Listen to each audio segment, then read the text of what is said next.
देखिए, पूरा मामला ये वन मंडल है, इसके भर्राशाही के हैं। और वन मंडल इतना ज़्यादा आगे बढ़ा हुआ है इस समय कि जहाँ पा रहे हैं वहीं जो है इनकी भर्राशाही चल रही है, शिकायतों पे कार्रवाई नहीं हो रही है।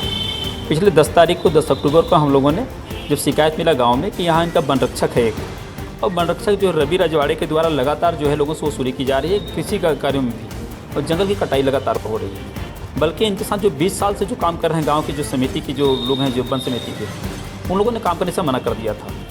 तो मैंने इसकी शिकायत डीएफओ साहब को करने का प्रयास किया था। डीएफओ साहब से 10 तारीख को मिलने गए थे, 11 को भी गए थे। दोनों दिन डीएफओ साहब हमसे मुलाकात करने से मना कर दिए हैं, मिलने बहाना कर दिए।